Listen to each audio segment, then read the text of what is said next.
Ok, Bruchim Abaïm. Alors, on maintient le shiur un petit peu en distanciel pour ceux qui ont l'habitude d'être présents.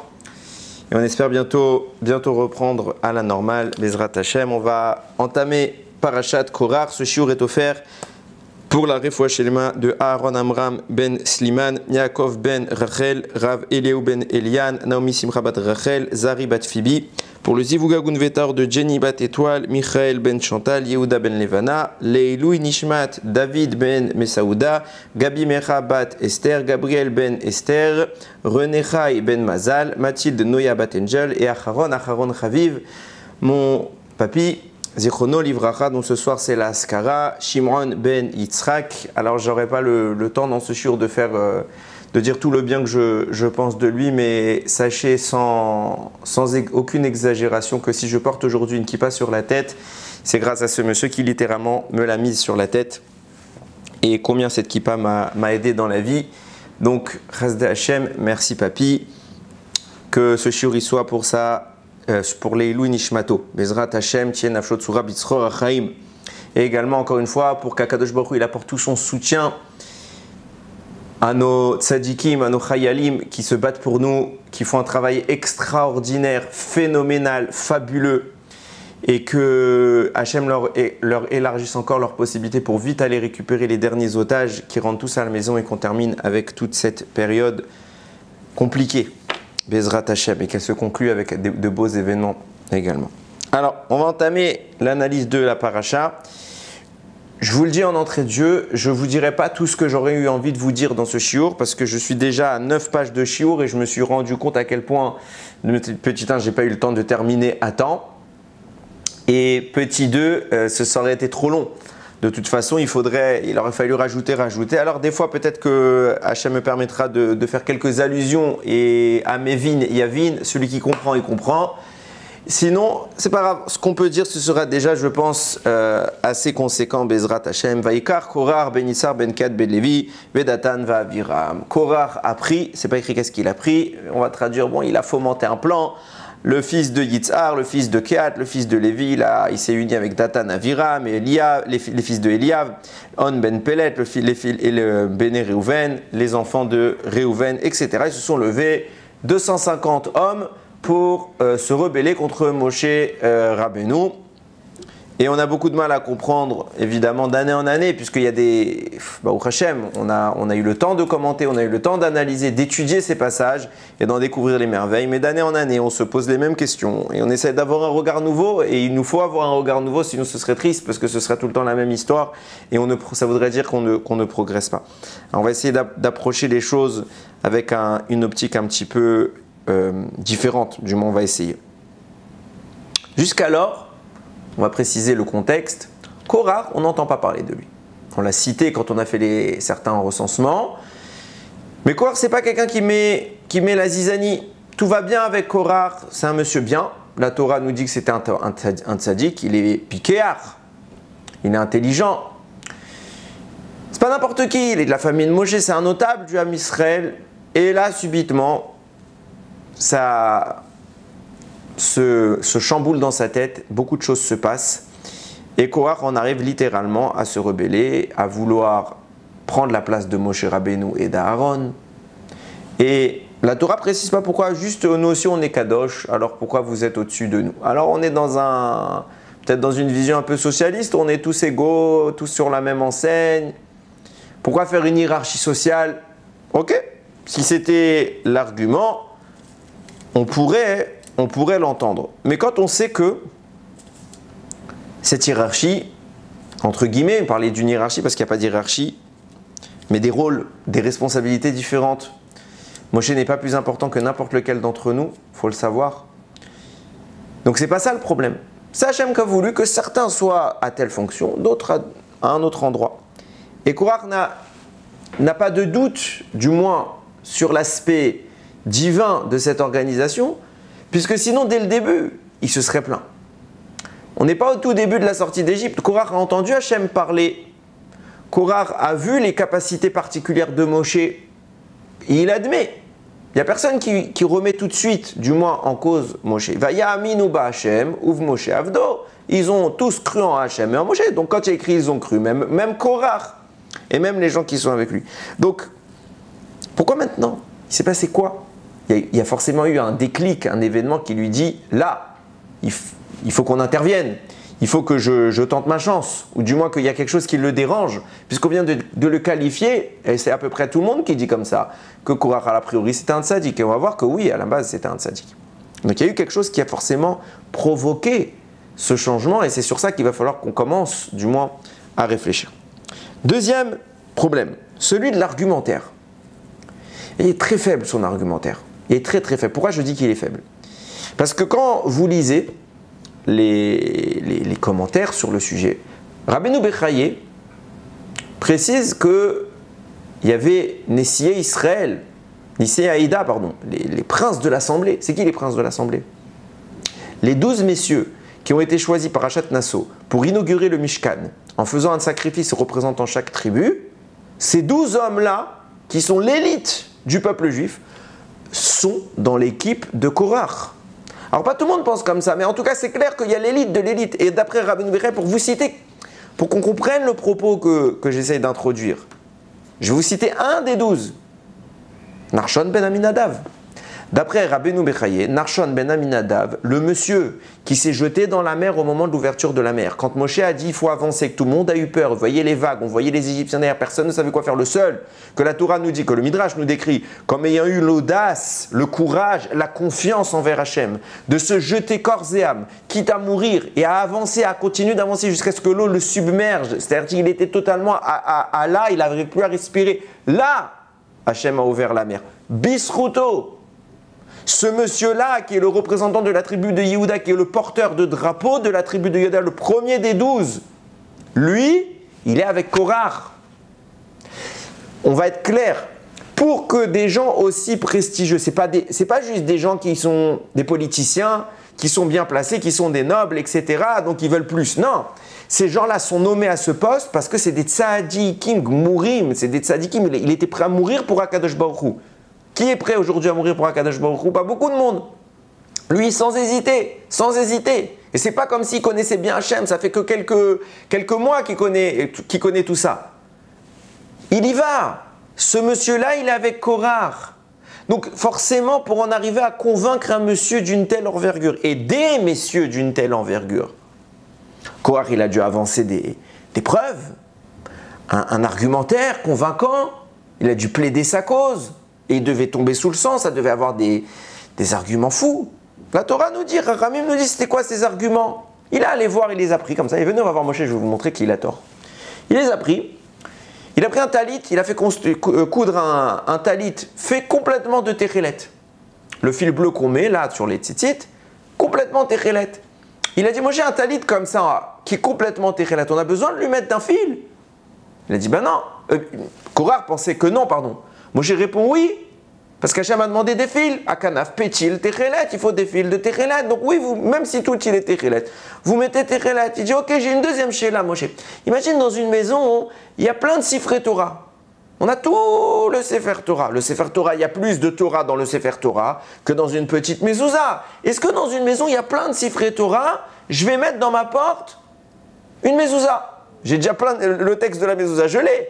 Moshe lui dit pas shoot, parce qu'Hachem il a dit que sur les linteaux des portes on met une mezouza. Il n'a pas dit est-ce que tu as des livres à l'intérieur ou pas. Après il pose d'autres questions comme ça. Il rigole, il ricane, il dit mais c'est quoi ces réponses stupides? Et il dit de là j'apprends, la Torah ne vient pas du ciel. Et Moshe n'est pas un prophète et Aaron n'est pas un Kohen. Il a renié tout. Et les types qui sont là entendent ça et ils disent Ribono Shel Olam, il a raison, on se met avec lui. Je ne parle pas de gens qui sont des ignares, je ne parle pas de gens qui sont des renégats ou des hérétiques, je parle de Talmidei Chachamim, des géants de la Torah. Ils disent ah mais il a raison. L'argument que le Midrash propose, n'importe lequel des personnes qui vont écouter ce shiur et qui ont un peu ouvert un ou deux commentaires, qui ont fait un tout petit peu d'études, ils savent que bon, il a raison, Moshe, c'est écrit dans la Torah, qu'est-ce que tu veux? C'est des techniques d'exégèse très simples que dans n'importe quelle Gemara on trouve. Même pas le niveau 0,1 de l'étude.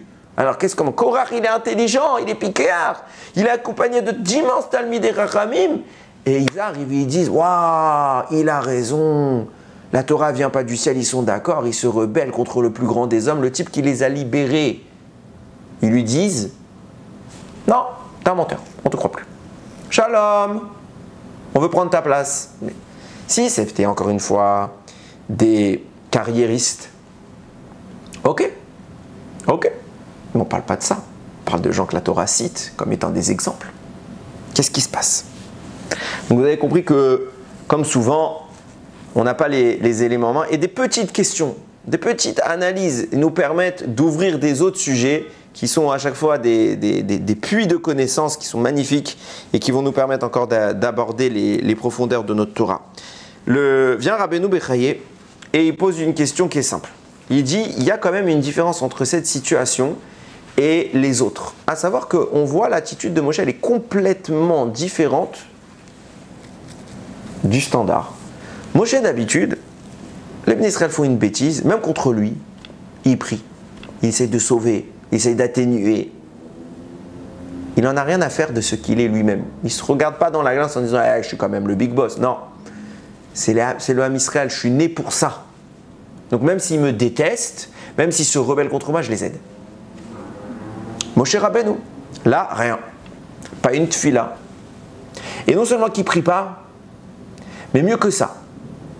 Ils demandent leur mise à mort. De façon spectaculaire. Il dit, ça y est, là, ras-le-bol. Je veux que la terre, elle s'ouvre, qu'elle les avale, qu'ils soient engloutis et que tout le monde voit que j'ai pas fait, etc. Il se passe quoi? Il se passe quoi? Alors il pose d'autres questions encore, Rabbeinu Bechaye, mais ce sera compliqué de tout expliquer. Je pose juste cette question pour l'instant. Il répond comme ça, je veux juste vous lire, je vous le lis en français, son introduction à la réponse. Comme ça que vous sachiez de quoi on va parler. Il dit, en vérité, si nous cherchons à expliquer cette section selon le pshat, le sens simple, c'est ces mots, c'est pas les miens, tout cela sera difficile pour nous. En d'autres termes, le pshat ne suffira pas. On ne pourra pas expliquer cette section jusqu'au fond de son sens avec le pshat. Parce que le pshat a une limite.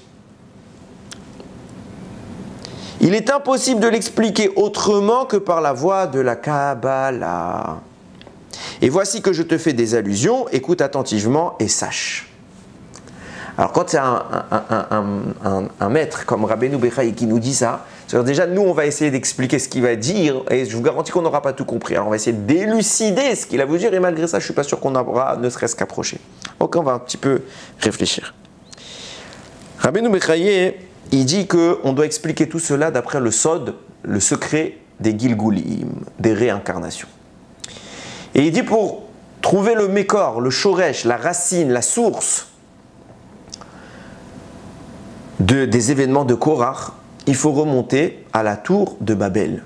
Alors là, on se demande tout de suite quel rapport avec la tour de Babel. Je veux bien certaines choses, mais la tour de Babel et Korach, je ne vois pas le rapport. Première chose, il dit, pour justifier, il va expliquer qu'évidemment, il y a une notion de réincarnation des âmes qui était présente là-bas, qui va se refléter sur plusieurs générations jusqu'à arriver à Korach. Ça, on va l'expliquer doucement, tranquillement. Mais avant d'entamer ces choses-là, il va donner quelques allusions dans le texte qui nous prouvent cela en soulignant des petits faits. Il dit première chose, quand on nous précise dans la Torah qu'ils se sont réunis à l'époque de la tour de Babel et ils ont dit venez on va construire une tour et là-bas ils ont écrit Venase lano Shem, faisons-nous pour nous une renommée, un nom. Ils ont voulu être renommés quelque part. Pour faire une allusion à cela, pour dire que ces personnes-là qui ont agi à l'époque de la tour de Babel sont de retour à l'époque de Korach. C'est pour ça c'est écrit Anshe Shem. Quand ils se sont réunis, il y a écrit comme ça dans le pasuk Bet de notre paracha, Vayakum ulifne Moshe, se sont levés devant Moshe, Va'anashim ibn Israël chamishim u'mataim, donc 250 hommes membres du peuple juif, Nesiye Eda, des chefs, des princes de l'assemblée, Keriye Moed, ce qu'on appelle pour les réunions, Anshe Shem, des hommes de renom. Pourquoi on les appelle des hommes de renom? Évidemment que si c'est des gens qui sont les princes, on sait que c'est des hommes de renom. que c'est eux qu'on convoque aux réunions, on sait que c'est des hommes de renom. Pourquoi on nous dit Anshe Shem, des hommes de renom? Pour te dire que les hommes qui ont voulu avoir une renommée à l'époque de la tour de Babel, ils ont gagné, ils ont eu une renommée. Quand aujourd'hui Anshe Shem, on les appelle Anshe Shem, c'est des gens importants, ils sont renommés de partout. Depuis quand ils sont renommés? Depuis qu'ils ont voulu être renommés à l'époque de la tour de Babel. D'ailleurs, Rabbeinu Bechaye remarque que la traduction, vous savez qu'il y a ce qu'on appelle le Targum Onkelos, on a une mitzvah toutes les semaines, de lire la Torah, la paracha de la semaine, en lisant 2 fois le Pasuk et 1 fois le Targum Onkelos. Sachez que c'est une halakha du Shulchan Aruch. Ça veut dire que pour comprendre bien les choses, il y a des gens qui font toute leur vie, ils lisent Tehillim. Et Nematov, c'est très bien de lire Tehillim, mais il n'y a pas d'obligation de lire Tehillim. 0 obligation. Belle attitude. Importante, mais pas obligatoire. Par contre, lire Shnaim Vikra Vechat Targum, lire les 2 psukim avec la traduction du Targum, c'est une obligation. Ça veut dire qu'on n'a pas le droit de faire Tehillim si on n'a pas commencé à faire ça. Ça passe avant puisque c'est une halakha du Shulchan Aruch. Tandis que Tehillim, il n'y a aucune halakha. C'est chachouv. Je ne suis pas en train du tout d'enlever la valeur des Tehillim, et surtout dans une période comme la nôtre. Faites Tehillim. Mais quelqu'un qui fait que Tehillim et qui ne fait pas Shnaim Mikra, il fait une bêtise. Il fait une bêtise halakhique. Je n'ai pas dit sur le plan de la morale, je ne parle pas sur le plan de l'importance des choses, je parle de la halakha. Il fait une bêtise halakhique. Donc il faut qu'il fasse les 2. Pas l'un et pas l'autre, les 2. Ok? Donc dans la traduction d'Onkelos, là-bas, quand il y a écrit Vayikar Korach, Korach a pris. On ne peut pas traduire Korach a pris parce que le pasuk ne nous dit pas ce qu'il a pris. Et Korach a pris le fils de Yitzhar, mais c'est lui le fils de Yitzhar. Donc il a pris quoi? On ne sait pas.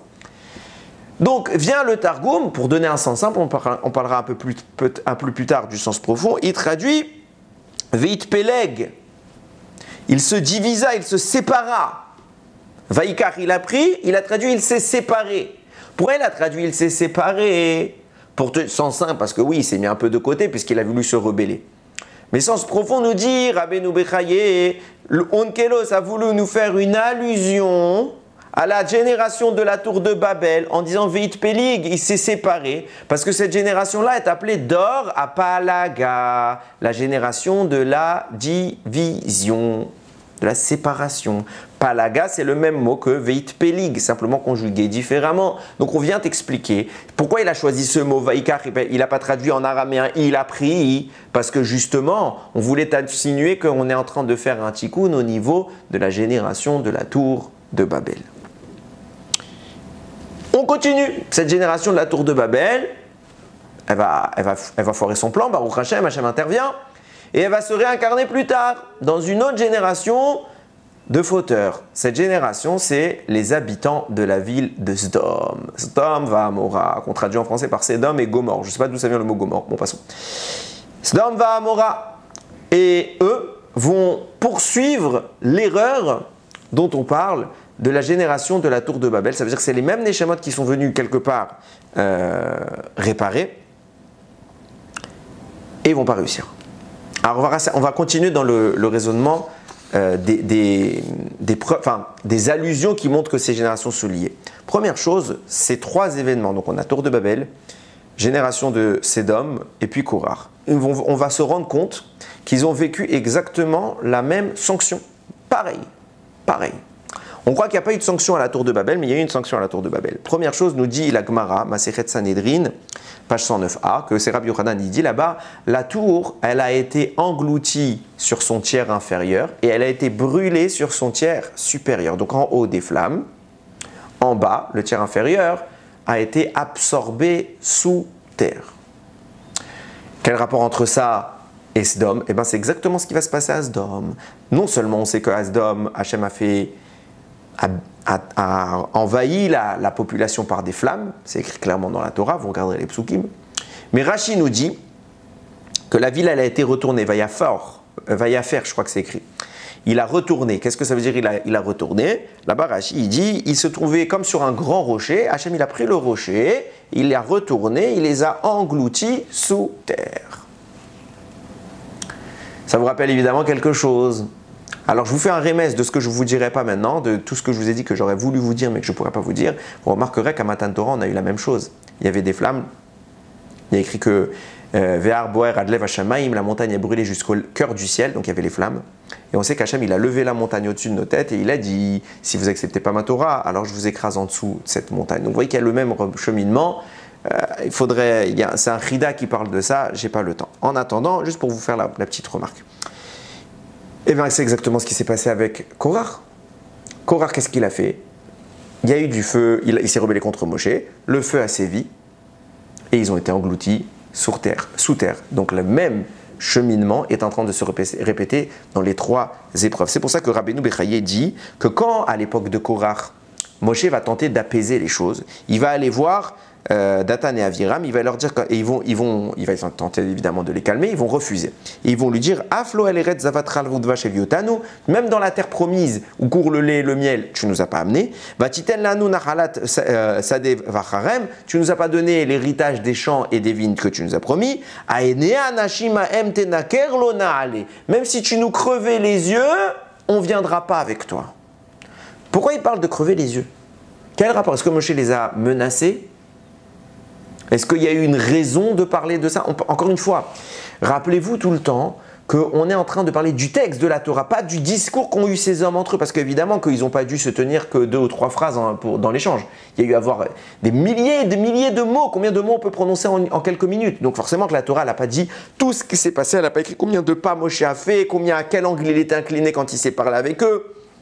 Combien de respirations, quelle pulsation cardiaque il avait? Non, on ne parle pas de tout ça, on parle de ce qui est utile. Donc si la Torah le retranscrit, le mentionne, c'est que cette phrase-là, elle est utile. Et qu'il faut savoir qu'ils ont dit, est-ce que tu veux nous crever les yeux? Mais pourquoi ils auraient voulu nous dire ça? Pourquoi c'est utile de nous le préciser? Pourquoi? Réponse très simple, parce qu'au moment où, à l'époque de Sdom, les 2 anges sont venus pour récupérer Lot, à ce moment-là, toute la ville s'est retournée contre Lot et les 2 invités, qui étaient humains en apparence, et ils ont frappé à la porte. Pour pouvoir permettre l'évacuation de Lot et de sa famille, les anges vont frapper les habitants de Sodome, de ces cités. Ils sont tous devenus aveugles, pouvant par la suite permettre aux anges d'évacuer tranquillement Sodome et sa famille. Encore une fois, viennent ces gens-là et ils disent, est-ce que tu voudrais nous refaire ce que tu nous as fait à Sodome? Enfin, pas toi, mais les malachim, tu crois que tu vas nous rendre la même si tu nous fais cela, on te suivra pas. Ça fait 3 générations de fauteurs, nous disent Rachamim. 3, c'est Chazaka.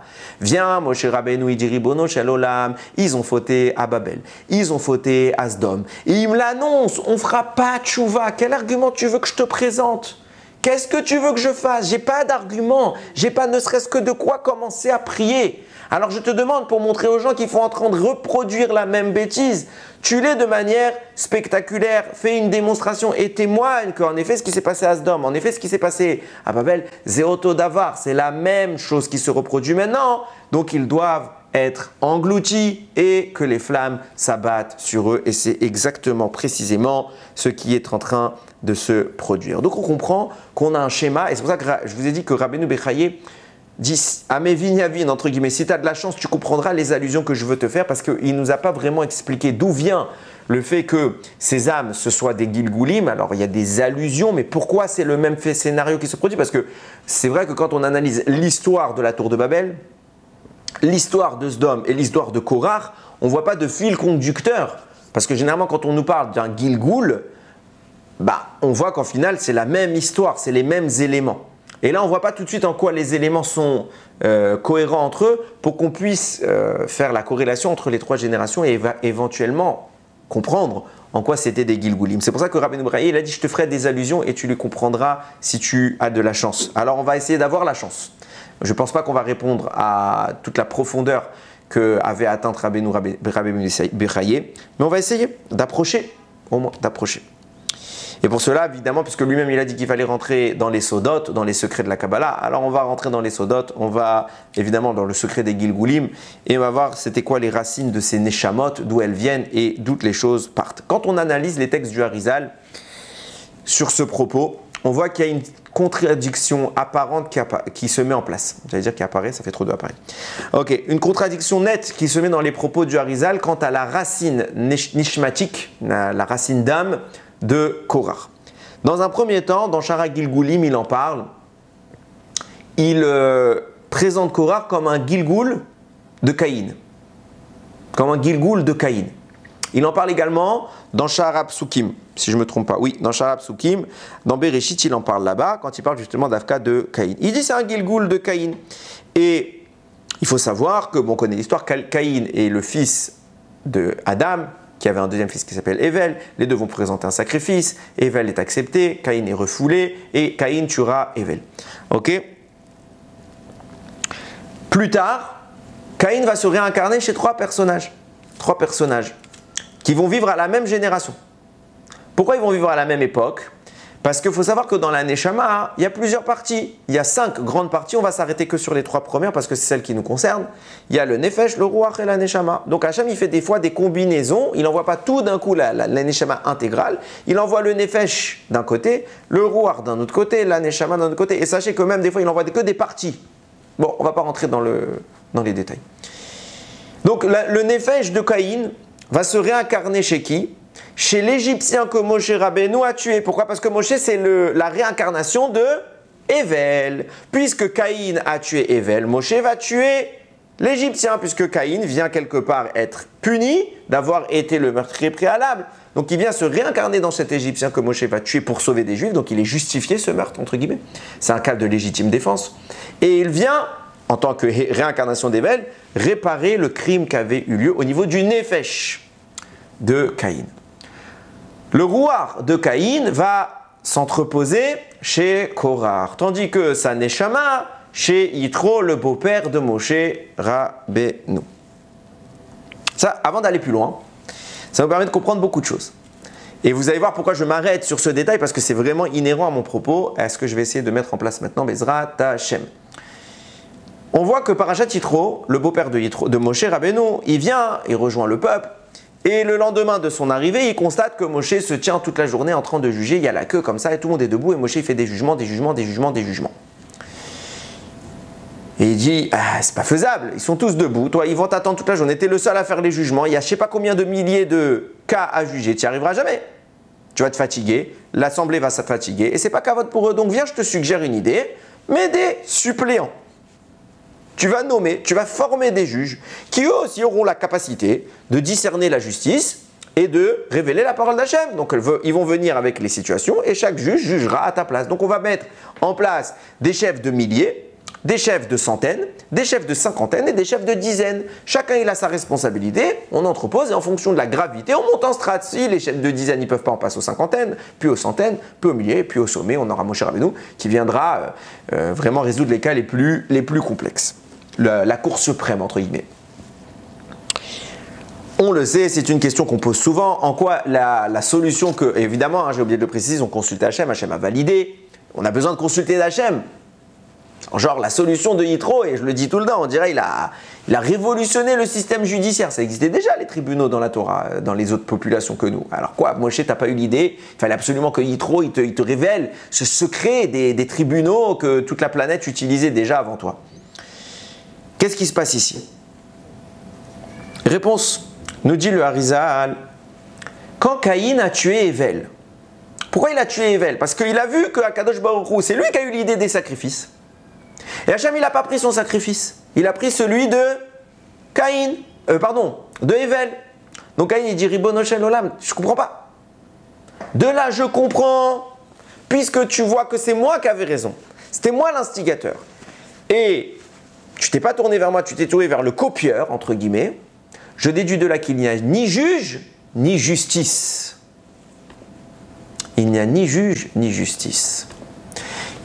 Evel va défendre Hachem, il va dire non, mais il faut que tu comprennes qu'il y a des raisons pour lesquelles Hachem ne s'est pas tourné vers toi, tu n'as pas fait comme il fallait. Et là, Caïn va le tuer. Il n'y a ni juge, ni justice, a dit Caïn. Pour réparer cela, nous dit le Harizal, la Neshama de Caïn va se réintégrer plus tard, se réincarner plus tard dans la génération de Sdom. Et la Torah nous dit, les Chachamim insistent avec véhémence à plusieurs endroits pour nous témoigner combien les juges de Sdom étaient corrompus. Ils trichaient. Quelqu'un se faisait blesser et son sang coulait et il disait quoi? Il disait à la victime, c'est à toi de payer. Pourquoi? Parce que finalement il t'a fait saigner. Et à l'époque une saignée c'était un acte médical. Donc tu lui dois de l'argent pour son acte médical, tu dois payer le docteur. La Gemara, elle leur donne des noms, j'ai pas retenu les noms, mais là, que des noms de menteurs, de voleurs, d'escrocs. C'est pour vous dire, c'était des juges corrompus. Pourquoi c'était des juges corrompus? Pourquoi ils étaient arrivés à ce niveau-là? Parce qu'ils ont dans leur âme la source de celui qui a remis en cause la justice et le juge. Hachem, le Dayan et le Din et le jugement. Vient Moshe Rabbeinu, pardon, et il dit, il faut absolument qu'on fasse le tikkun des Neshamot de Sdom avant Matan Torah. Avant Matan Torah, nous dit le Harizal, Moshe voulait réparer toutes les Neshamot qui ont fauté dans l'histoire depuis Adam Arishon, Enoch, Noach, la génération de Noach, la tour de Babel, Sdom, etc. Il voulait avant Matan Torah terminer tout cela. C'est pour ça qu'avant Matan Torah, on nous raconte cette histoire. Moshe Rabbeinu, il les reçoit un par un. Et se poser la question de savoir comment c'est possible qu'à cette génération, il y ait autant de fauteurs, autant de litiges, en si peu de temps, au point que Moshe n'ait pas le temps de tourner de la tête 2 minutes? Difficile. Réponse. Moshe Rabbeinu est en train, en tant que Moshe Rabbeinu, il était dépositaire de toutes les Neshamot de l'histoire. Au début, il n'était que Evel, mais à la fin, il a grandi, il a incorporé même la grandeur des Neshamot de Caïn. Et à ce moment-là, à chaque fois que se présentait devant lui un litige, Moshe Rabbeinu mettait en place, en avant, la Neshama qui était incorporée en lui, d'un des juges de Sdom, qui avait jugé une situation similaire, en trichant, en mentant, en détournant la vérité. Et Moshe venait réparer cette erreur en donnant le din et mettre le vrai jugement d'après la volonté d'Akadosh Baruch Hu. Et cette Neshama qui était en train d'être exprimée au travers de la bouche de Moshe Rabbeinu vivait en cela une réparation. Vient Yitro, il voit cette histoire et dit... Ribono Shalom, on comprend pourquoi il y a autant de jugements, parce qu'en réalité, il y a énormément de jugements à réparer. Donc Hachem faisait en sorte que l'Ibn Israël, pour X raisons, sans faire exprès, il va lui casser quelque chose, il va lui abîmer quelque chose, il va mal surveiller quelque chose. Il y a des litiges, pas des litiges de haine, mais des litiges, des petits conflits qui vont apparaître et qu'il faut juger. Et en réalité, tous ces litiges, en grande quantité, qui sont en train de vivre en très peu de temps l'Ibn Israël, c'était quoi? C'était la somme de tous les litiges qu'ont connus la génération de Sdom. Et Moshe Rabbeinu, il est en train de les répercuter un par un pour dire « Attends, tel Neshama, une fois elle a jugé ce cas à l'envers, je vais le rejuger à l'endroit pour faire son tikkun. » Viens Yitro et dit « Ribono Shel Olam, t'es gentil Moshe Rabbeinu. C'est sympa ce que tu fais, on est tous d'accord. Mais si on doit attendre pour avoir Matan Torah, d'après l'opinion qui dit que Yitro est venu avant Matan Torah, je précise, hein. Si on doit attendre pour Matan Torah que tu rattrapes tous les jugements de Sdom, on va attendre des années. T'as vu combien il y en a? On ne va pas s'en sortir. Alors qu'est-ce que je te propose? Et c'est pour ça qu'il va falloir que tu demandes à Kadosh Baruch Hu. Je te propose que tu nommes des juges capables eux aussi de répercuter les Neshamot de Sdom, pour vivre, des juges de Sdom, pour permettre le jugement accéléré. On va répartir la charge et on va accélérer, permettre qu'au bout de quelques jours, on puisse recevoir la Torah. Extraordinaire. Il faut accélérer, accélérer, accélérer. Et là, on doit demander à Kadosh Baruch Hu est-ce qu'il est d'accord? Parce que Moshe, lui, il a toutes les Neshamot. Mais est-ce que c'est pas parce que je dis toi, t'es juge, que la Neshama va venir chez toi?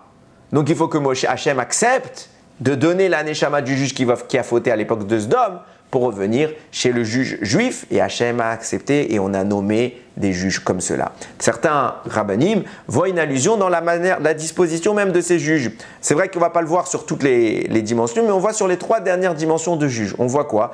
Il y avait des juges chargés de dizaines, donc la lettre qui représente la dizaine en hébreu, c'est Yud. Il y a les juges chargés des cinquantaines, la lettre qui représente les cinquantaines en hébreu, c'est Nun. Et il y a les juges chargés des centaines, ce qui représente la lettre Kouf. Kouf, Yud, Nun, ça vous fait le mot Caïn. Ils sont venus répercuter l'accusation qu'a portée Caïn en disant il n'y a pas de juge qui s'est révélé plus tard, des siècles plus tard, à l'époque de Sdom, qui eux-mêmes ont mal jugé. Ils sont venus, ces juges-là, recevoir les Neshamot en question pour les réparer une par une. Et comme cela, ils ont pu accélérer le phénomène. Ça nous permet de voir un petit peu Rashi, qui, quand il écrit Vaikar Korach, il a pris Korach. Rashi dit Vaikar, il n'y a pas écrit qu'est-ce que tu as pris Korach, qu'est-ce que tu as pris? Alors ils vont donner une explication midrashique. Rashi dit il est allé voir les chefs du Sanhédrin, les juges de l'époque, et c'est eux qu'il a pris pour se rebeller contre Moshe. Pourquoi tu es allé voir les juges? Rashi nous le met en filigrane, mais il nous balance une bombe atomique. Pourquoi il est allé voir les juges? Parce que cette génération-là, c'est justement ceux qui sont venus répercuter la faute de Caïn, qui a dit il n'y a pas de juge. Et Korach, il a cette Neshama de Caïn. Comme je l'ai dit tout à l'heure, il fait partie des Neshamot de réincarnation de Caïn. Donc il va se ressourcer avec ses sources spirituelles, ces étincelles qui correspondent à son âme. Et précisément à ce moment-là, il va aller les réunir pour se rebeller contre Moshe. Il a pris les juges. Et les juges vont suivre. Extraordinaire, ils sont tous devenus fous. Tous des tzadikim. Ils ont été triés sur la volée. Ils acceptent. Ouais, ok, on y va, on se rebelle. Mais on comprend pourquoi Rachid nous dit, qu'est-ce qu'il a été prendre? Il n'a pas été prendre quelque chose d'autre que les juges. Il aurait pu prendre la masse. Au contraire, généralement, quand on veut faire un mouvement de masse, on prend la foule, les gens qui ne sont pas très intelligents, on leur raconte pas mal de bêtises pour leur faire plaisir. Et c'est ce qui vous fait des manifestations un peu partout. Et comme ça, justement, les gens qui ne réfléchissent pas beaucoup, ah, on va faire la fête, on va foutre le balagan, shalom, on y va. Et bien, c'est exactement ce qui se passe. On ameute. Non, c'est parce qu'il a dit non, je vais prendre l'élite. Mais l'élite va la convaincre, l'élite, ils sont intelligents. Il les a convaincus, les juges. Les juges. C'est intéressant de voir avec notre époque, avec toute la corruption des juges qu'on a en Eretz Israël. Passons. Je reprends. Maintenant, on a un principe dans le Harizal. Donc, je vous ai dit tout à l'heure que les propos du Harizal, ils semblent contradictoires et je vais vous expliquer maintenant pourquoi. Donc, on a expliqué, de tout ce qu'on vient de voir, qu'il y a un lien immédiat avec Korach, le jugement de Caïn, qu'il a dit il n'y a pas de juge, la génération de Sdom et ses juges, Yitro, ce qu'a fait Moshe. Tout ça en partant du principe que Korach, c'est le Gilgoul de Caïn. Seulement, il y a un principe. Les paroles de Chachamim sont pauvres dans certains endroits et riches ailleurs. Ça veut dire quoi? C'est-à-dire que bien souvent, ils disent des choses sans trop te révéler. Et toi, tu crois que tu as compris, mais en fait, tu te rends compte, ailleurs, quand ils vont revenir sur ce sujet, ils vont beaucoup plus s'élargir. Parce qu'ailleurs, le Harizal semble se contredire. Et il nous révèle Korach. Pourquoi il écrit Vaïkar? Korach. Korach a pris. On ne comprend pas ce que tu as pris. On ne peut pas traduire. Donc, on est obligé de changer, d'expliquer, faire du midrash. Qu'est-ce que tu as pris? Réponse. Nous dit le Harizal, la Neshama de Korach vient pas de Caïn, elle vient de Hevel. Donc il se contredit, on est clair. Hein. Elle avait dit jusqu'à maintenant, on a fait tout un comme Shara Gilgulim, Shara Psukim, il dit Caïn. Et même lui-même dans Shara Psukim, il revient dans Parashat Korach, il dit Hevel. Et il explique, hein, il amène les preuves. Il dit c'est très simple. Sache que depuis la faute d'Adam, le bien et le mal ont été mélangés. Donc dans la Neshama de Caïn, dans la Neshama de Hevel, il y avait du bien et du mal. Il y avait des étincelles positives, des étincelles négatives. La Neshama de Hevel comportait précisément 37 étincelles positives. D'où le mot Hevel. Hevel, valeur numérique 37, parce qu'il avait 37 valeurs positives. Et il avait 308 étincelles négatives. 308, c'est la valeur numérique du nom Korach. Korach, il était quoi? Il était la somme des étincelles négatives de Hevel. Et Moshe Rabbeinu, c'était le tikkun complet de Hevel, à savoir les 37 positives et les 308 négatives purifiées. Donc vous prenez 37 positives, les 308 purifiées, 37 plus 308, ça vous fait 345, valeur numérique du mot Moshe.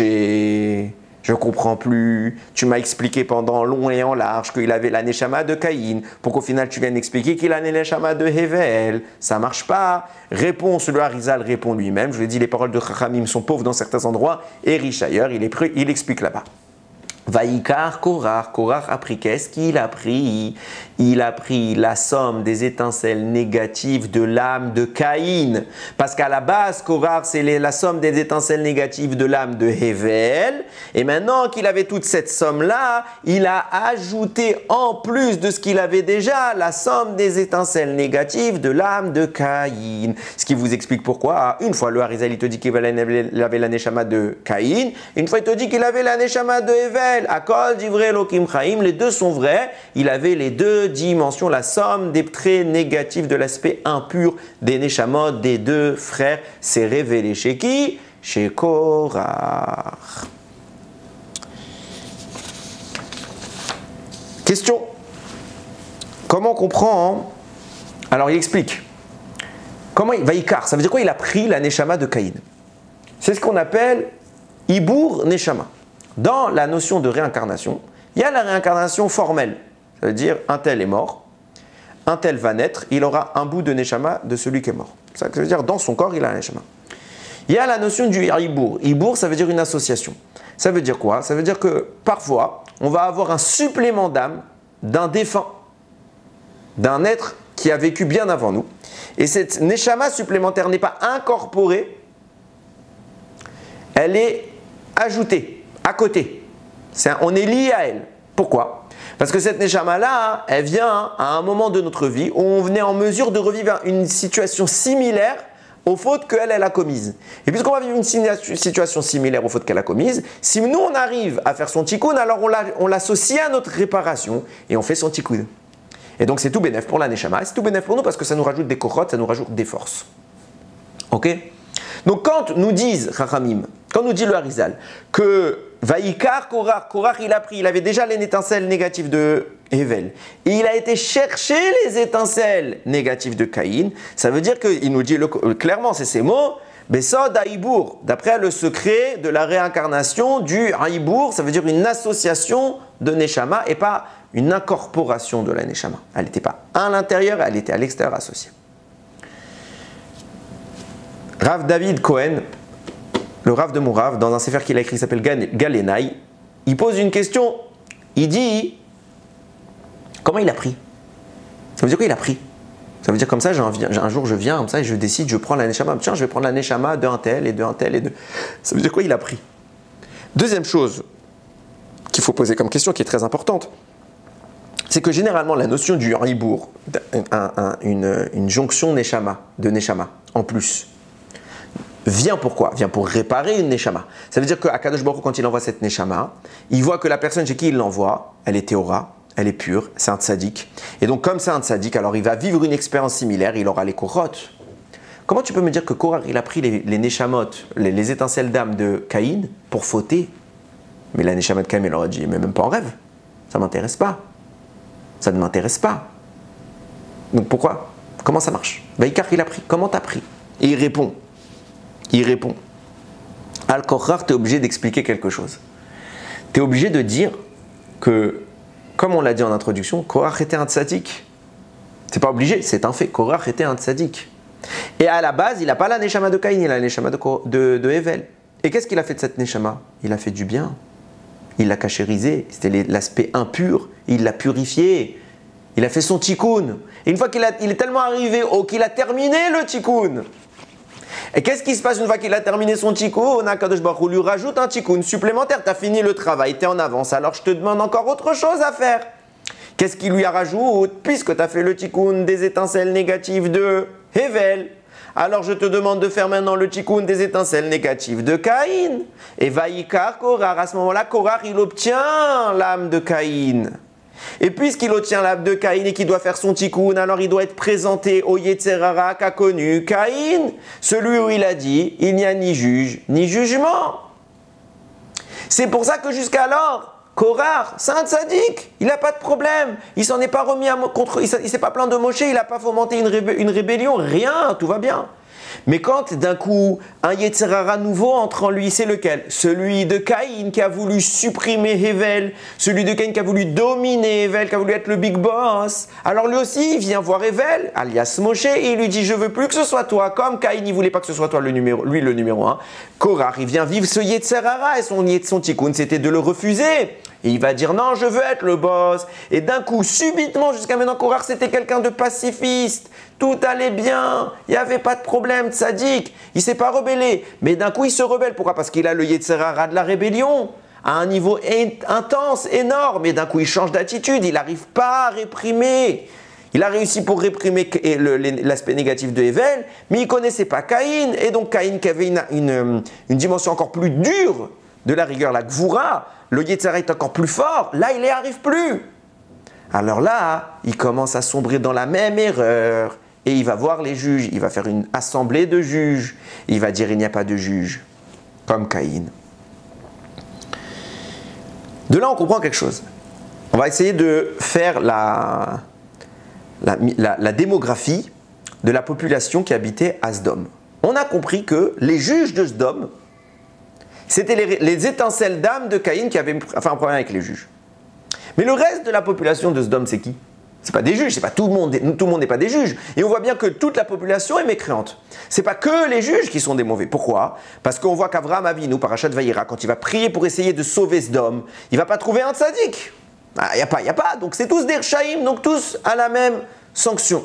Donc tous des Rechaïm. Donc c'est quoi alors maintenant? C'est qui ces gens? C'est quoi le reste de la population? Nous dit Rav Clonimus dans Ma'or Vashemesh, il dit, les juges, il faut comprendre que la population qui s'est constituée là-bas, c'est l'ensemble des étincelles impures des âmes de Caïn et de Hével. C'est pas que Caïn, même les étincelles impures de Hével, elles sont allées là-bas. C'est pour ça que c'est le substrat du mal.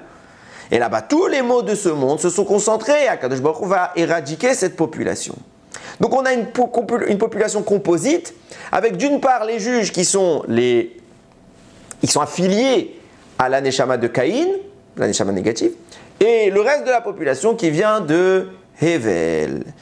Alors de là, on va commencer à avoir une analyse qui va devoir nous faire réfléchir un petit peu. Alors pour ceux qui veulent plus de détails sur ce que je vais dire maintenant, j'avais fait un shiur sur Parashat Nitzavim, année 5782, où je vais plus loin que ce que je vais dire maintenant, mais là je veux juste aborder une partie du shiur qui est en rapport avec mes propos. Comme je l'ai dit tout à l'heure, on a dit que Akadosh Baruch Hu a voulu en Égypte faire le tikkun des fautes des générations qui nous ont précédés. On parle généralement dans les écrits des Chachamim de 4 grandes générations de fauteurs. Ok? Donc on a Adam qui a fauté avec toute l'histoire où il a perdu de la semence quand il s'est mis dans le fleuve, etc.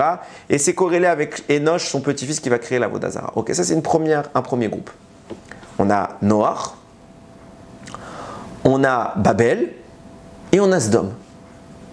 D'après le Chida par exemple écrit comme ça, c'est pour ça qu'il y a 4 langages de délivrance dans la Haggadah, dans le texte de la libération. Pourquoi 4? Parce qu'il y a 4 générations de fauteurs. C'est pour ça qu'on est descendu en exil alors qu'on n'avait pas encore fauté, parce qu'on devait réparer, on était les réincarnations de ces générations-là. Vient le prix de Tzadik et il fait une analyse méticuleuse. Et on va voir qu'elle va poser problème et Baruch Hashem, grâce à ça, on va arriver peut-être à un beau chidouche. Si on mérite que ce chidouche soit émet. Parce qu'il faut savoir, des fois, on peut faire des chidushim, mais c'est pas émet. On prie qu'Akadosh Baruch Hu il soit d'accord avec ce que je vais dire. D'abord, les mots du prix de Tzadik, comme ça vous êtes sûr que ce qu'il a dit c'est vrai. Il analyse, il dit quand on analyse bien les propos du Harizal, il y a une singularité dans la ville de Sdom. Sdom c'est spécial, pourquoi? Parce que déjà, quand le Harizal il en parle la première fois, quand il parle de la réparation qui va se produire à l'époque de l'Égypte, dans Sha'ar HaKavanot sur Pessah, Drush Aleph, là-bas, il ne cite pas Sdom. Il cite la faute d'Adam Arishon, il cite Babel, oui, il cite le déluge, mais il ne cite pas Sdom. Là-bas, quand vous regardez bien, il ne parle pas de Sdom. Donc comment ça se fait que le Chida n'est pas le seul? Des milliers de Chachamim vont dire qu'il y avait également Sdom. Parce que quand vous regardez dans un autre des livres du Harizal qui est le Sha'ar à Psukim, là-bas il le cite Sdom comme figurant parmi les générations à réparer. Mais il n'a pas écrit explicitement qu'il a été réparé en Mitzrayim. Pourquoi je dis qu'il ne l'a pas écrit explicitement? Parce que quand vous regardez les 3 fautes, Adam, qui a été dans le fleuve et qui a perdu de la semence. Je vais vite sur ces sujets parce que je les ai déjà évoqués ailleurs, vous pourrez regarder dans d'autres tirs. La génération du déluge et la génération de la tour de Babel, on voit que concrètement, dans l'histoire de l'Égypte, dans les souffrances que vont vivre les Béné Israël en Égypte, on voit qu'on a réparé. Petit 1, parce qu'on va voir que les enfants vont être jetés dans l'eau et qu'Adam a perdu cette semence dans de l'eau. On voit que le fait qu'on ait été noyés nous-mêmes dans l'eau, ça répare également, ça fait référence à la génération du déluge qui a été noyée dans l'eau. Pareillement, on voit qu'un des décrets de Pharaon, c'était Bechomer ou Vilvenim. On va travailler les briques et le bitume. Donc, dans la mise en place de la réparation, on voit qu'il y a également la notion de construction qui a été évoquée à la génération de la tour de Babel. Pourquoi on doit travailler les briques, on doit construire, bâtir? Parce que dans des générations avant, on a bâti pour le mal. Alors maintenant, on est puni en bâtissant. Mais aucun élément, et même dans les Mefarshim qui vont citer Sdom, personne ne nous explique, du moins pas que j'ai vu, personne ne dit où se trouve la réparation de la génération de Sdom en Égypte. Il n'y a pas. Il n'y a pas un élément qui nous fait penser qu'on a eu une réparation. Alors on peut faire des spéculations, c'est pas écrit. On ne peut pas inventer. Le Harizal, il n'a pas dit. En tout cas, moi, je n'ai pas trouvé. Et je suis très rassuré de savoir que Rabbeinu Tzadok HaKohen, le prix de Tzadik, qui est un immense, un illustre Tzadik, lui-même, il n'a pas trouvé. Il dit, c'est pas écrit. De là, on dit qu'il aboutit à quelque chose d'extraordinaire. La seule génération qui n'a pas été réparée en Égypte, c'est la 4e, c'est Sdom. Et on regarde qu'elle a une particularité extraordinaire, il a une particularité extraordinaire, cet événement. C'est que de tout ce qu'on a cité, c'est le seul où il n'y a aucun survivant. Adam, il y a des survivants, il n'a pas été tué. Maboul, il y a Noach. Pas beaucoup, mais il y a Noach. Et sa famille. Babel, il y a des survivants. Sdom, rien. Pas un. Ni un des membres de la ville, ni la ville elle-même, elle a été complètement brûlée. Il reste rien, elle est plus habitable, rien du tout. Ah, vous allez me dire Lot. Je vous rappelle que Lot ne fait pas partie des habitants de la ville. C'est un immigré. Il est venu s'installer dans la ville.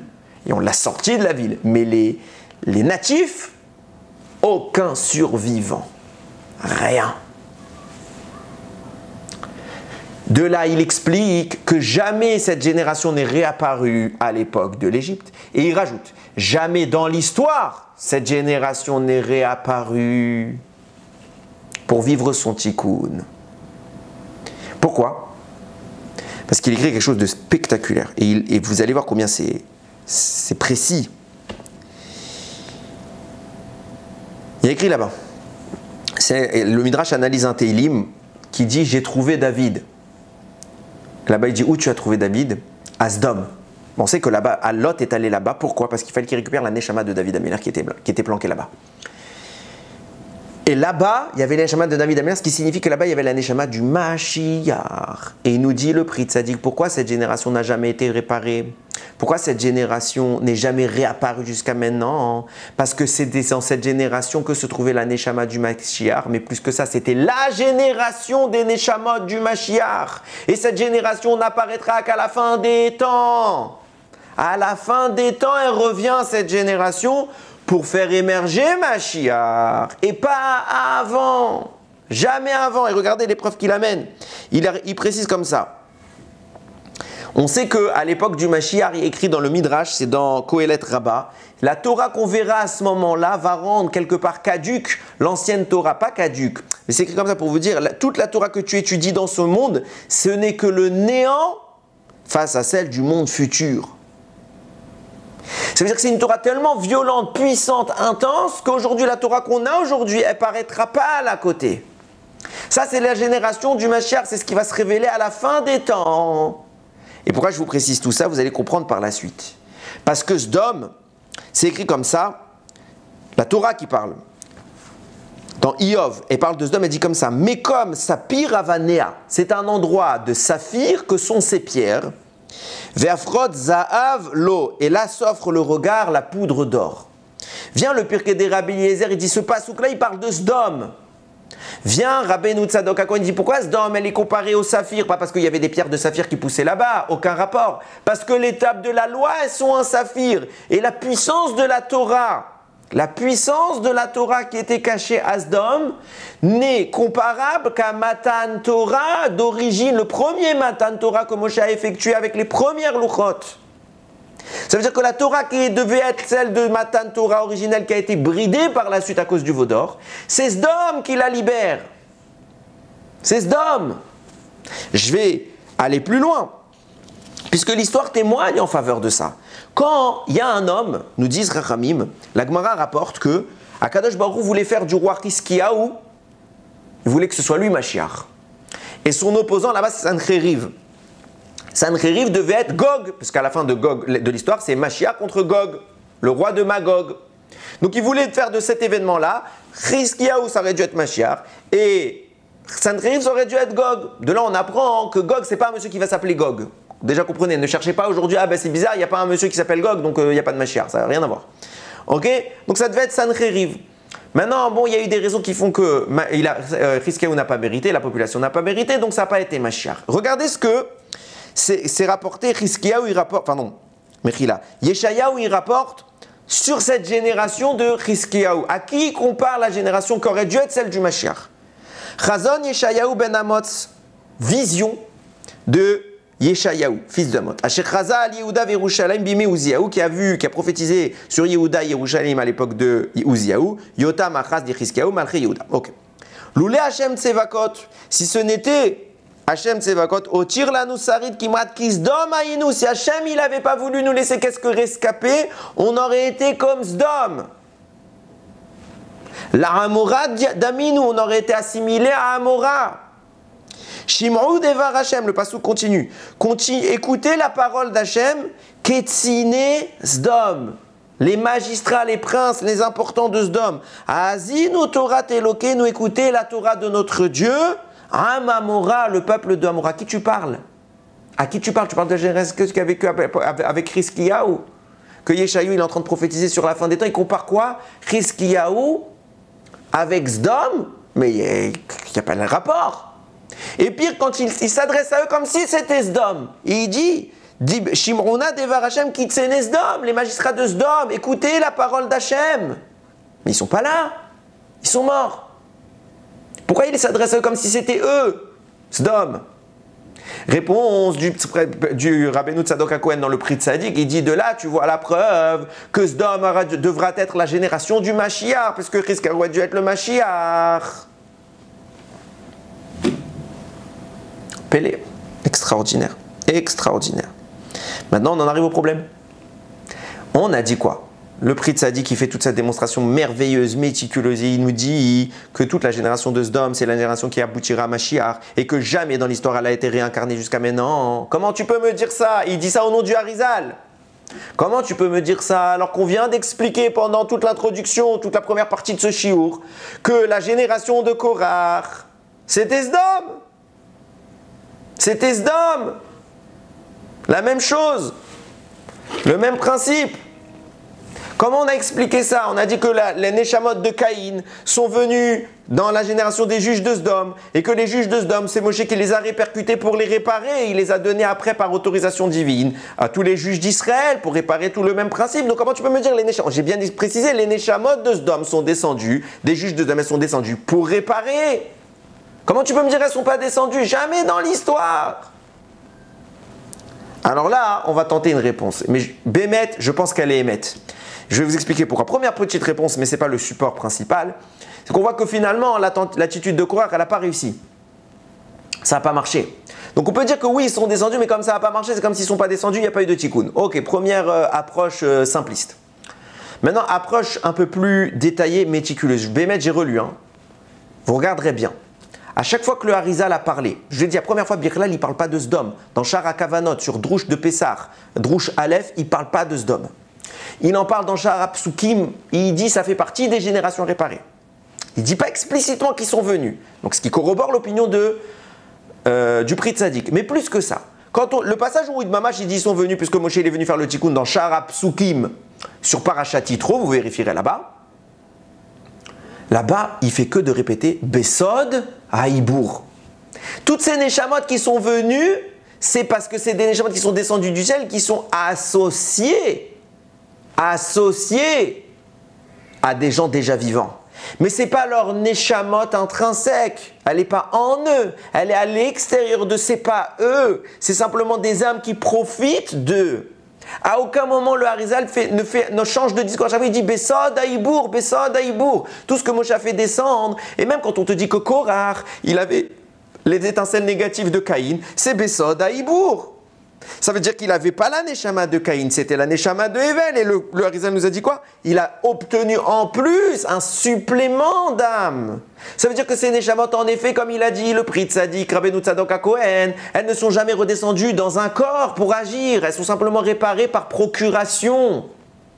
Et donc, il n'est pas en contradiction avec le Harizal. Et au contraire, il est dans la parfaite explication du Harizal. Exactement de dire que oui, il fallait faire un tikkun comme Moshe a tenté par procuration. Mais jamais ces Neshamot ne sont redescendus. Parce que pour qu'on en arrive à la conclusion, Moshe voulait faire ce tikkun par procuration pour les faire émerger Mamash. Et pour que Mashiach puisse se révéler. Mais on n'a pas réussi. Maintenant qu'on a tout ce développement en tête, on va comprendre les choses. Bidou, comment ça fonctionne, c'est extraordinaire, vous allez voir. Je reviens sur un commentaire que j'ai dit plusieurs fois, que j'avais écrit dans la Haggadah, que je vous ai distribué pour ceux qui ont pu la voir. Là-bas, c'est écrit, vous savez qu'on prend à Pessah, on prend 4 verres de vin. Pourquoi? Parce que la Gemara nous dit qu'il y a 4 langages de la délivrance que j'ai cités tout à l'heure. Veotseti, je vous ai fait sortir. Vitsalti, je vous ai sauvé. Vegalti, je vous ai libéré. Velakarti et Tremli, et je vous ai pris pour moi en tant que peuple. C'est 4 langages, 4 verres de vin. Super, c'est une belle histoire. 4 langages de délivrance, 4 verres de vin. Pourquoi tu nous fais une corrélation entre les langages de la délivrance et les 4 verres de vin? Je vous le fais en bref. C'est le Torah Traim qui écrit cela. Il écrit que on sait que la Torah va comptabiliser le nombre d'années vécues en Égypte à 430 ans. On n'a pas vécu 430 ans, on a vécu 210 ans en Égypte. Mais on compte 430 ans depuis l'annonce faite à Avraham Avinu, depuis la sortie d'Égypte. Là-bas, vous verrez dans Parashat Bo que la Torah dit ils sont restés 430 ans. Pourquoi il faut qu'on en arrive à ce 430 ans depuis l'annonce? Réponse, parce qu'on parle ici d'un tikkun, d'une réparation, donc on parle de la rigueur. La rigueur, le nom de la rigueur qui est évoqué dans la Torah, c'est Elohim. Elohim, Dieu, quand vous voyez écrit Elohim, c'est la rigueur. Valeur numérique du mot Elohim, 86. Et comme il y a 5 lettres dans le nom Elohim, il fallait réparer chacune des lettres, qui est chacune d'entre elles, c'est une valeur de rigueur. Une valeur de rigueur de 86, puisque la rigueur c'est 86. Chaque dimension de la rigueur doit être réparée. Donc vous avez 5 fois 86, 5 fois Elohim, 5 fois 86, ça vous fait bien 430 ans. C'est pour ça qu'il fallait rester 430 ans. Et il fallait vivre 5 réparations de Elohim. Nous, dit Rachamim, dans les faits, on est resté 210 ans, mais ce n'est pas ça le compte qui nous intéresse, c'est le nombre d'années où on a mamash souffert. Pourquoi? Parce que le temps où on était en Égypte n'était pas systématiquement une souffrance, puisque tant qu'Yaakov était vivant, tant que ses fils étaient vivants, on n'a pas souffert. Rachamim nous disent, on a vécu précisément 86 années de souffrance, donc 1/5, et il nous manque 4/5. C'est pour ça qu'Hachem il a dit, je vous ai libéré. Je vous ai libéré de quoi? Vous avez fini votre sentence, vous sortez? Non, on n'avait pas fini, on n'avait fait que 1/5. C'est pour ça qu'il dit Veotseti, je vous ai enlevé le 2e 5e. Veitsalti, Vegalti, Velakarti, je vous ai enlevé le 3e, le 4e et le 5e 5e. Il vous manque 4/5, je vous en ai fait cadeau. C'est pour ça qu'on va prendre à Pessah un verre de vin pour cela. Pourquoi? Parce que le verre, on va mettre dedans du vin rouge a priori. Le vin rouge connote la rigueur de Elohim. On va mettre cela dans un contenant qui s'appelle un kos, un verre. Valeur numérique du mot kos, 86. Donc on va prendre les 4 fois 86, les 4 Elohim qui nous manquent. On va les symboliser par le verre et le vin rouge. Et on va dire merci Hachem, une fois tu m'as sauvé, 2 fois tu m'as sauvé, 3 fois tu m'as sauvé, 4 fois tu m'as sauvé, on est quitte. Maintenant, ça c'est ce que le Torah Traim il dit. Maintenant, peut-être modestement, on peut faire un petit ajout et de remarquer qu'une des raisons pour lesquelles Moshe Rabbeinu, quand Kadosh Baruch Hu va lui demander va libérer les Bénis Israël, il va refuser. Une des raisons que Ramim il dit mais pas Loïg Azman, c'est pas encore l'heure.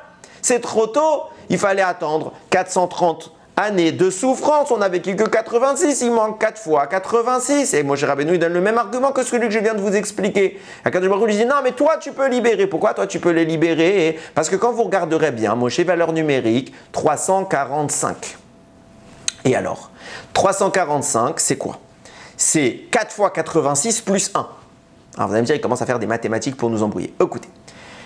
Donc comme j'ai expliqué tout à l'heure, on a vécu 86 ans de souffrance et il manquait 4 fois 86, donc 344. Viens à Kadosh Baruch Hu, il dit à Moshe Rabbeinu, c'est vrai qu'il manque 344, mais toi Moshe Rabbeinu, tu as le pouvoir par ta vie, par les efforts que tu vas faire, de priver le mal d'une sanction sur Israël. Ça veut dire que tu vas pouvoir faire leur tikkun par ta propre vie, par ta propre force, sans qu'on ait besoin de vivre la rigueur. Et cela, c'est toi qui peux le faire manger. Pourquoi? Parce que tu as la notion de ce qu'on appelle dans la Gematria le Kollel. C'est quoi le Kollel? C'est le fameux plus 1 dont je vous parle. Tu vas prendre les 86 années qu'ils ont vécues, plus les 4 fois 86 qu'ils n'ont pas encore vécu. Les 86 années qu'ils ont vécu, ils l'ont vécu. Maintenant, il leur manque 4 fois 86, il leur manque 344. Il faut que tu prennes ces 344 que toi, Moshe, tu les répares pour eux. Et que tu les réunisses avec les 86 d'origine.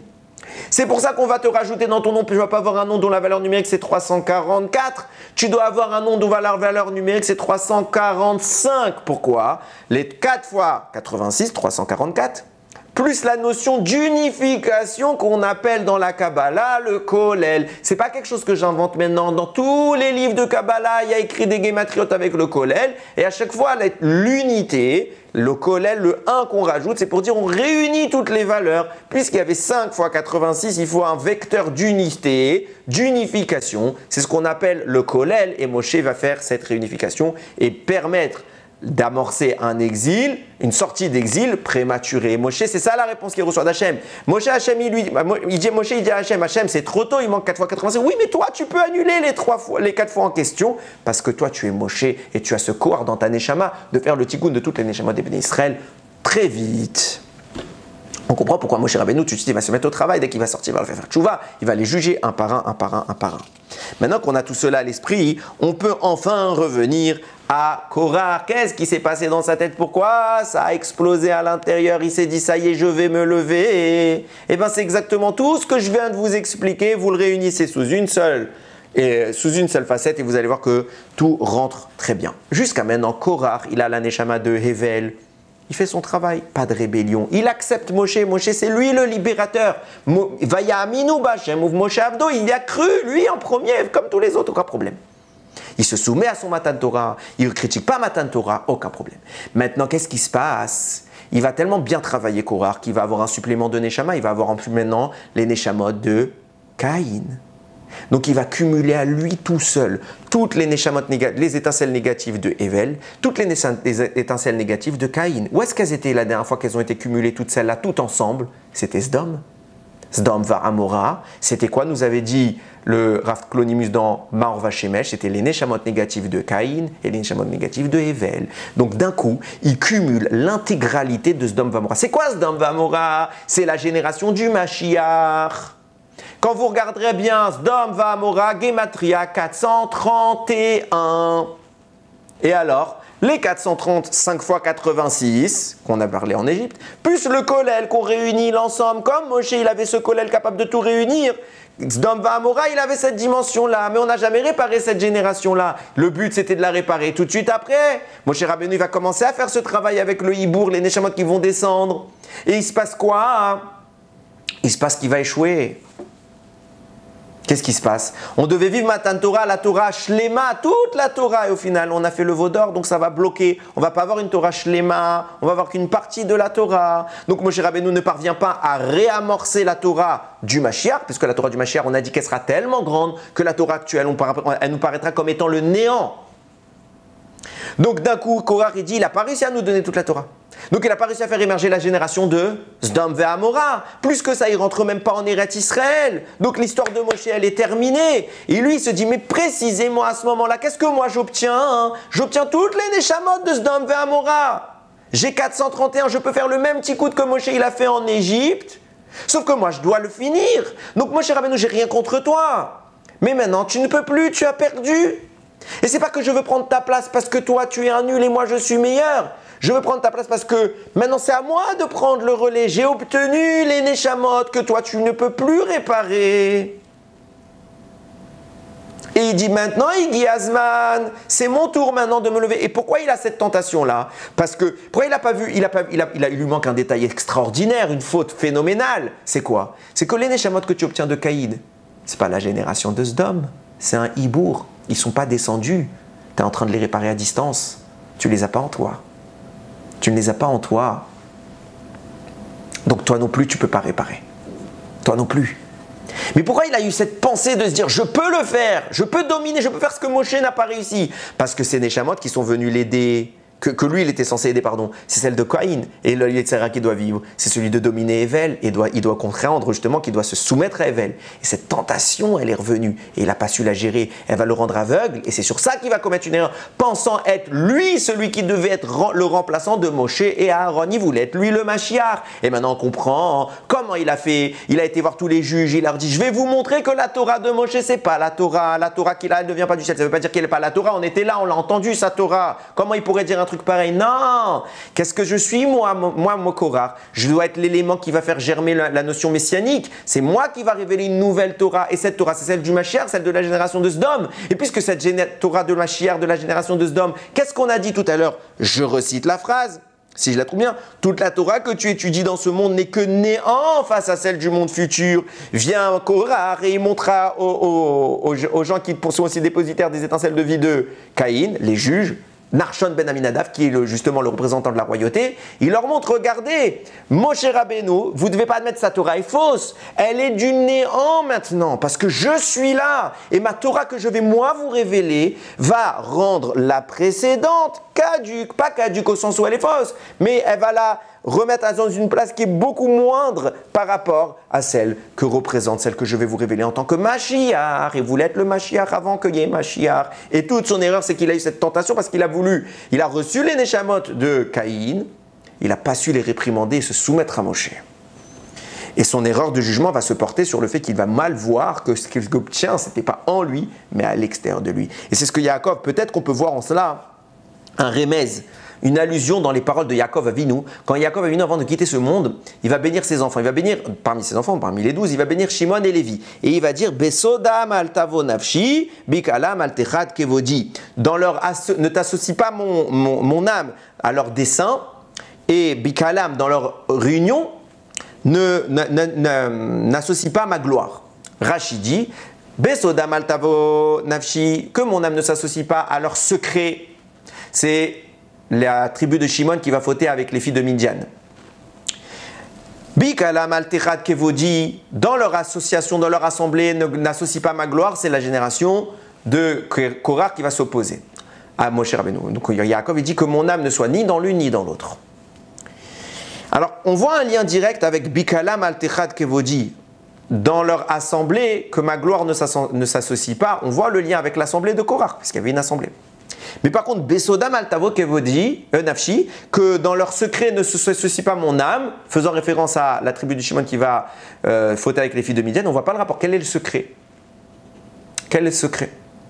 Alors peut-être on peut répondre comme ça. On voit que le passouk relie les deux, ça c'est un peut-être, hein, c'est juste un petit remède sympathique. On voit que le passouk relie les deux notions entre elles. Ça veut dire que tout s'applique à l'un à l'autre. Besodam, le secret, on ne voit pas où il y a un secret. Ne lis pas Besodam et la bisdom. Pour te dire que le mot Besodam fait aussi référence à ce qui va se passer avec Korah dans la deuxième mention que Bikalam al-Techad Kevodi, dans leur assemblée n'associe pas ma gloire. Besodam, pourquoi? Parce que eux ils vont se prendre pour Sdom. Ils vont croire qu'ils ont fait le tikkun de Sdom. Et ils vont croire parce qu'ils vont avoir tous les éléments pour y penser que ça y est, c'est Mashiach, c'est lui, c'est bon, on a tout ce qu'il faut, il y a les Neshamot, on fait le tikkun. Ils vont y croire. Et qu'est-ce qu'il leur dit? Al tavo nafshi, que mon âme ne vienne pas là-dedans. Dans ceux qui ont cru que lui, ce serait Mashiach.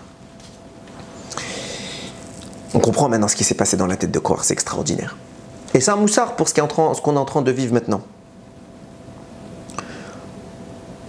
Il est des situations où, et pas qu'une, il y en a eu des centaines dans l'histoire, où les éléments étaient là. On a vu des choses, on avait des prophéties qui semblaient se réaliser, on avait des sources qui nous montraient que ça y est, Mashiach arrive. Mashiach arrive. Et les rabbanim de ces générations disaient Mashiach arrive. Pour que vous compreniez bien, Rabbi Akiva s'est planté sur Mashiach. Rabbi Akiva, il a pensé que c'était Bar Korba. Il a pensé, il a soutenu. Rabbi Akiva s'est planté sur Mashiach. Il disait, c'est lui, ça y est, Mashiach, il est là, ça y est, la Géoula, elle arrive. Et il y avait les éléments. Et il n'est pas venu. L'histoire nous a prouvé qu'ils avaient tort. Alors peut-être que c'était une période propice, favorable, mais ils avaient tort. Mashiach n'est pas venu à ces époques-là. Et nous aussi, dans notre génération, on est tenté, comme je l'avais dit dans la petite vidéo que j'avais fait, on est tenté de dire que tout ce qui se passe, Mashiach, Mashiach, Mashiach, on voit les signes, on voit les rabbanim, ils nous disent Mashiach, Mashiach. Et encore une fois, je dis, c'est légitime. Je pense que c'est légitime, c'est humain. Mais il ne faut pas croire qu'il va venir. Il ne faut pas croire qu'il va venir. Non. Il ne faut pas voir les signes de la Géoula. Je ne pense pas. Modestement, je ne pense pas qu'il faut voir les signes de la Géoula. Parce qu'on passe tellement notre temps à voir les signes qu'on ne voit pas le message d'Akadosh Baruch Hu. Donc en fait, on passe notre temps à dire « Ah, t'as vu, il y a écrit dans tel Gemara, telle chose. » C'est vrai, c'est écrit, mamash, c'est vrai, c'est Rabbanim qui dit ça, ne se trompe pas. C'est vrai. Et je ne suis pas là pour les critiquer, chas v'shalom, surtout que certains d'entre eux, j'ai une admiration folle pour eux. Ok, donc chas v'shalom, parce que parfois, je m'exprime peut-être mal et on peut croire que je critique. Je ne critique pas. Je parle aux gens qui écoutent ces Rabbanim. Comment écouter ces Rabbanim? Donc c'est vrai, toutes les sources qu'on va vous citer sont vraies. On a les références, on a les preuves, on a la logique, on a des prophéties, tout est en train de se mettre en place. On cherche que ça. Aujourd'hui, les rabbinim, eux, qui font ça, eux, ils étudient, ils s'approchent d'Hachem, ils se rapprochent, ils font de la Torah, ils ne cherchent pas des preuves. Et quand ils ont une preuve, ils nous la disent. Mais nous, on n'écoute que la preuve, on n'écoute pas le reste. C'est quoi le reste? Hachem nous envoie zéro preuve. Moi, je vous dis, ils envoient zéro preuve que Mashiach arrive.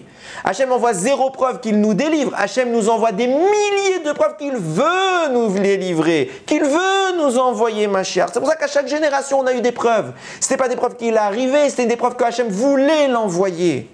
Et toutes les preuves que vous allez entendre aujourd'hui dans les récits des sages, les preuves des textes, etc., ce n'est pas des preuves qu'il arrive. Puisqu'il y a eu plein de preuves qu'il arrive et il n'est pas venu. C'est des preuves qu'Hachem veut qu'il arrive. Et nous, on passe notre temps à chercher des preuves qu'il arrive, au lieu de passer l'essentiel de notre temps à comprendre le message qu'Hachem veut qu'il arrive. Mais pas il nous a dit il arrive, il veut l'envoyer. Ah, c'est quoi la différence? C'est que si on nous dit qu'il arrive, alors ça y est, il arrive, j'ai plus rien à faire. Si je dis qu'il veut l'envoyer, ça veut dire que j'ai beaucoup de choses à faire pour mériter cet envoi. Et on a au Baruch Hashem, on vit des miracles, on vit des choses extraordinaires, mais il y a aussi des choses qui sont tristes. Il ne faut pas oublier. À chaque fois, on cite les miracles, il y en a qui sont morts, hein, Rabotai. Allez dire, il y a eu des miracles à ceux qui sont morts. Allez leur dire. C'est pas ça le message. C'est pas les miracles le message. En tout cas, c'est pas le message des miracles. Le message des miracles, c'est de dire, je veux, mais je contrebalance cela par des horreurs aussi. Par des choses tristes. Pour dire, vous n'avez pas mérité non plus, parce que si vous méritiez Mamash, alors il n'y aurait que le miracle. Vous n'êtes pas encore arrivé.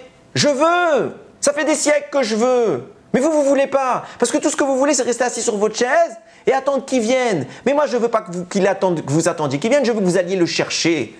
Je veux que vous alliez le chercher. Je veux que vous vous leviez tôt le matin. Vous ne soyez pas jusqu'à je ne sais pas quelle heure le matin dans votre lit. Levez-vous, étudiez, priez. Faites des mitzvot, faites bien, faites ce que la halakha demande, progressez, trouvez Dieu. On a du temps libre, on se rapproche, on a vu des miracles, alors on fait quoi? On attend qu'il vienne, il ne viendra pas comme ça. Allons le chercher, battons-nous pour montrer à Hachem, on veut nous aussi. On fait des efforts, Limud Torah, Rabotai. Bien sûr qu'il faut faire Tehillim, mais on ne peut pas se contenter toute sa vie de faire des Tehillim. Il y a des gens qui font Tehillim, ils ne comprennent même pas un mot de ce qu'ils disent. Et ils ne savent même pas c'est qui Abraham. Des fois, je parle à des gens, ils connaissent le Sefer Tehillim par cœur. Je leur dis un nom d'un personnage de l'histoire, ils ne savent même pas c'est qui. Je leur pose une question de halakha, simple. C'est quoi? Jamais entendu. Mais tu fais Tehillim toute ta vie. Tu passes 3 heures à faire Tehillim par jour. C'est bien, je ne suis pas en train de dénigrer ça. Je dénigre l'absence de logique. Parce qu'il y a une différence et il faut le dire. C'est beaucoup plus facile de faire Tehillim que de se mettre sur une Gemara, de prendre des textes, de les étudier, de se lever, d'apprendre, de connaître, de faire des efforts dans ma Avodat Hashem. Ça, c'est dur. Donc, on va se cantonner à des choses assez simples. Bien sûr que ça prend du temps, bien sûr que c'est un mérite, bien sûr que ça a de la valeur et je ne suis pas du tout en train de dire l'inverse. C'est phénoménal le mérite des Tehillim. Mais ton effort, il est où? Ton effort. Hashem, il veut l'effort. Que l'effort, on se fatigue. On se fatigue pour lui, jusqu'à qu'on n'ait plus de force. Ça, c'est ce qu'il veut.